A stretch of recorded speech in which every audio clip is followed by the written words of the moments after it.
Football ইতিহাসের সবচাইতে বড় অফার ভিনিসিয়াস জুনিয়রের জন্য। এখানে কত 1 মিলিয়ন ইউরো, মানে বুঝতে পারছেন আজীবন হইনেছি দেখা যায় 200-210 মিলিয়ন। নেইমারের ট্রান্সফার ছিল পৃথিবীর সবচাইতে বড়।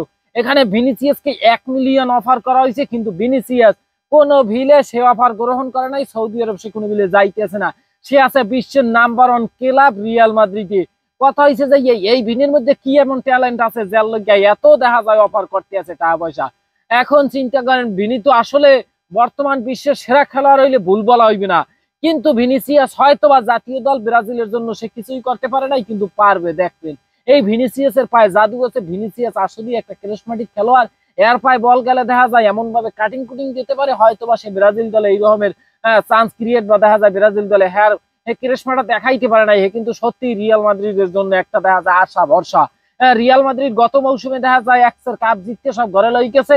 এবছর এই ভিনিসিয়াস কে দিয়ে অনেক দূর আগুইতে পারবে, এখানে কোনো মানে দ্বিধাদ্বন্দ্ব নাই। কথা হয়েছে যে এই যে ভিনিসিয়াস, মানে এত বড় অফার পৃথিবীর ইতিহাসে বা ফুটবল ইতিহাসে এই নজিরবিহীন যে এক ঘটনাবিল ঘটে নাই।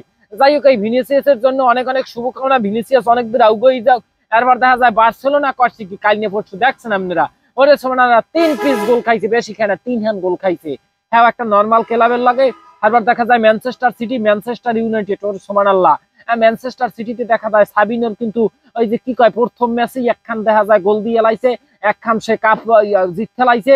সর্বোপরি মিলেই এডারসন গোল ফিরেছে, এডারসন শুট করে গোল দিয়ে লাইছে। আল হেলাল কথা আর কি কম। সৌদি আরবের দেখা যায় ওই যে সৌদি সুপার কাপ নাকি এটার সেমিফাইনাল খেলা গেছে, 1-1 গোলে ড্র হয়েছে। সেখানে আবার দেখা যায় পেনাল্টি হয়েছে, পেনাল্টিতে 4-1 গোলে দেখা যায় আল হেলাল জিততে গেছে। সর্বোপরি কথা হয়েছে ব্রাজিলেরা আসলে কি জানেন, এই ক্লাবে দেখা যায় একসের চমৎকার। ক্লাবে হ্যাগোদারে কেউ নাই, হেরা জন্মের খেলা খেলতে পারে, ক্লাব কাপাইয়ালায়। কিন্তু কথা হইবে কি, ওই যে জাতীয় দলে আইয়া ডাব্বা মারে, আন্ডা মারে। এই ভিনিসিয়াস, যে ভিনিসিয়াস হলো সারা পৃথিবী দেখা যায় মাতামাতি। এই ভিনিসিয়াস দেখা যায় দামি খেলোয়াড়, নামি খেলোয়াড়, সব দিক দিয়ে বিশ্বের নাম্বার 1 বলতে গেলে। এবং ব্যালন ডি অরের দৌড় এখন পর্যন্ত র্যাঙ্কিং 1-এ আছে, কিন্তু থাকলে কামাইবে কি। এই ভিনিসিয়াস জাতীয় দলের জন্য কি করলি রে বাবা, কিছু একটা কর।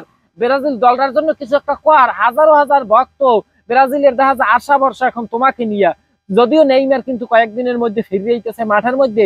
নেইমার যে আসলে ক্যারিজমাটিক খেলোয়াড়, নেইমার যে বিশ্বের দেখা যায় 3য় সেরা খেলোয়াড়, এটা নেইমারই প্রমাণ করে। দাদা তুমি ভিনি, তুমি ওই ক্লাবই সেরা, তুমি জাতীয় দলের জন্য কিছুই না। তোমাকে এখন জাতীয় দলের জন্য কিছু করতে হইবে, দেখাইতে হইবে যে আমি পারি, আমি পারি। আমি ওই যে রিয়াল মাদ্রিদে না, আমি সব জায়গায় সেরা খেলোয়াড়। এখন এই ভিনিসিয়াসের উপরে ব্রাজিল দলটা অনেকটা আশা নির্ভরসা করতে আছে। যাই হোক, সর্বোপরি কথা হয়েছে এই ভিনিসিয়াসের যে অফারটা পাইছে আসলেই লোভনীয় অফার। কিন্তু এই লোভনীয় অফারও ভিনিসিয়াস যে আসলে কি কয়, ওই যে গল্লি ফল্লি পরে নাই। এই জন্য ভিনিসিয়াসকে অনেক অনেক ধন্যবাদ। কনগ্রেস দাদাও, তুমি একসের জীবনে উন্নতি করো, তুমি অনেক দূর আগুয়ে যাও, বিশ্বের সেরা খেলোয়াড়ে পরিণত হয়ে যাও খুব শীঘ্রই। এইটা হচ্ছে যে চাওয়া ব্রাজিল ভক্তরা ভিডিওটা শেয়ার করে একটু সবাইকে দেখার সুযোগ করিয়ে নেন দাদরা। যাই হোক, ভালো থাকেন, সুস্থ থাকেন, দেখা হইবে আবারও সামনের কোনো ভিডিওতে। কালাবাই পেজটিকে ফলো দিয়ে একটু পাশে থাকবেন।